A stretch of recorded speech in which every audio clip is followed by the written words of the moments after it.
Hello जी, अस्सलाम वालेकुम। क्या हाल है गाइज़? उम्मीद है आप सब ठीक होंगे। अल्हम्दुलिल्लाह से जी मैं भी बिल्कुल ठीक हूँ। तो जी वेलकम है आपका न्यू व्लॉग में। काइंडली जो हमारे चैनल पे न्यू हैं वो जल्दी से चैनल को सब्सक्राइब कर लें ताकि हमारे आने वाले हर व्लॉग आपको मिलता रहे।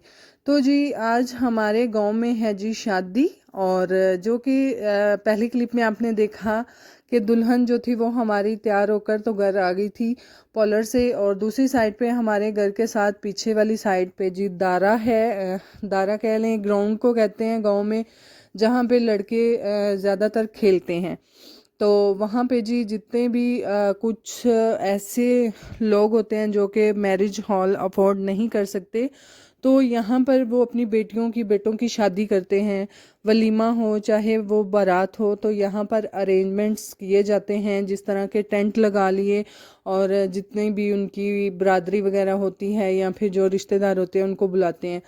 तो खैर हमारे गांव में जो है ये इस ग्राउंड में सारे के सारे इकट्ठे होते हैं, और हमें सबसे ज़्यादा फ़ायदा ये हो जाता है कि हम जो है आसानी से देख सकते हैं।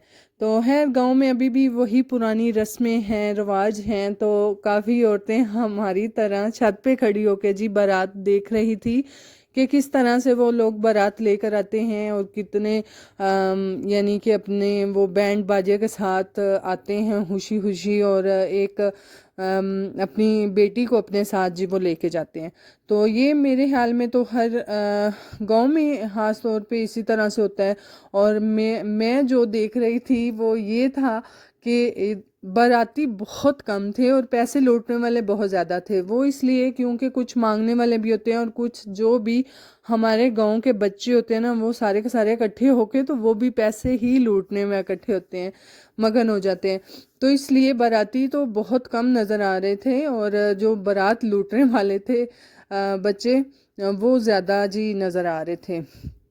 तो खैर आप लोग भी बताइएगा कि अभी तक आपकी तरफ भी इसी तरह से आपके गांव में शादियां होती हैं कि नहीं, जो जो लोग जहां जहां से देख रहे हैं।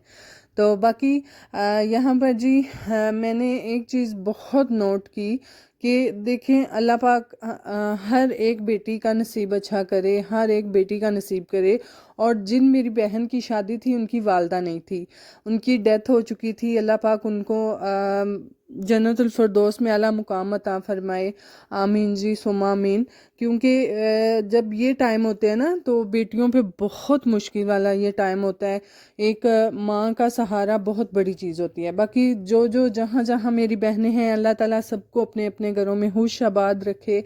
और ये जी बाराती अपने पुरजोश तरीके में आते हुए ढोलक वालों के साथ साथ जितने भी बैंड बाजे वाले थे उनको भी तकरीबन कुछ इतना खास पता ही नहीं चल रहा था। खिचड़ी सी एक बन गई हुई थी कि कौन आगे जा रहा है कौन पीछे, और बाराती भी जो थे वो भी मेरे हाल में तो कंफ्यूज ही थे कि करना क्या, क्योंकि पैसे लूटने वाले ज़्यादा थे।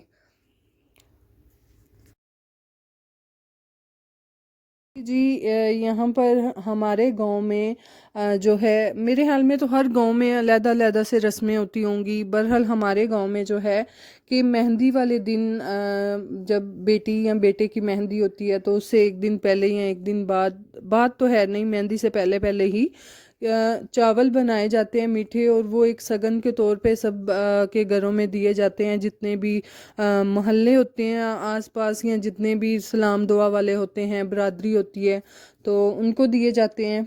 और ये सारी इसी तरह से रस्में होती हैं। फिर मेहंदी होती है, फिर बारात होती है, उसके बाद वलीमा होता है।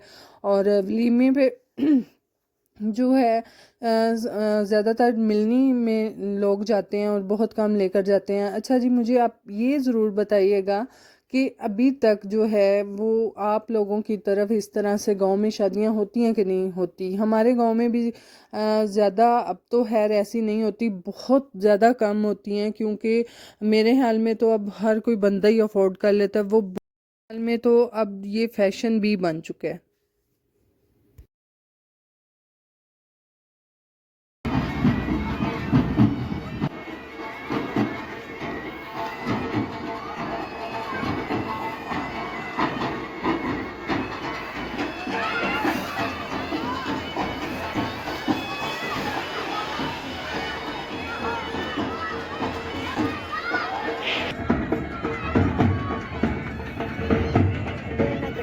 तो जी बारात तो हमने देख ली थी और उसके बाद जी हमने ब्रेड और अंडा खाया। फ्राई अंडा मैंने अंदर लगा के खाया। वो क्योंकि मुझे कहीं जाना पड़ा काम की वजह से, तो हम वहाँ पे गए। वापसी पे हमने मौसमी का जूस जी पिया, तो उसकी वजह से जो मेरा गला है ना वो पकड़ लिया मौसमी वाले जूस ने, तो हेयर ख़राब होने के चांसेस हैं। तो मैंने जो था अंडा और ब्रेड खाए।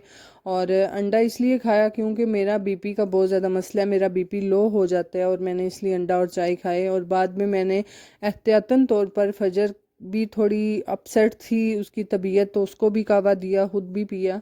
और यहाँ पर जी हम अपने फ्रेश पुदीना तोड़ते हुए जो कि हम अपने कावे के अंदर डालेंगे, ताकि हमें फ़ौरन से जितना भी हमें रिलीफ़ है वो मिल जाए।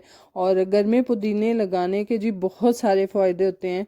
और जैसे जल्दी से खुद अपने अगर लगाया हो वो घर पे, तो फ़ौरन से वहाँ से उतारो और कावे में डाल लो।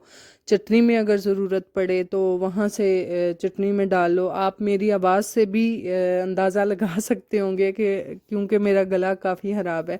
तो खैर कावा शावा पीने से काफ़ी रिलीफ़ मिला है। और यहाँ पर हम अपनी शाम की हंडियाँ और रोटियां बनाते हुए, चने का सालन आज काफ़ी दिनों से नहीं था बनाया, और वो बनाया, रोटियां बनाई। और दूसरी साइड पे जी रुखसती का टाइम था, और बेटी जा रही थी अपने घर को।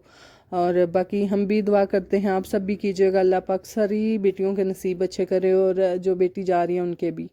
और जी शाम काफ़ी हो चुकी थी, और कभी कभी बहुत अलहदा सी क्रेविंग होती है कोई ना कोई चीज़ खाने की।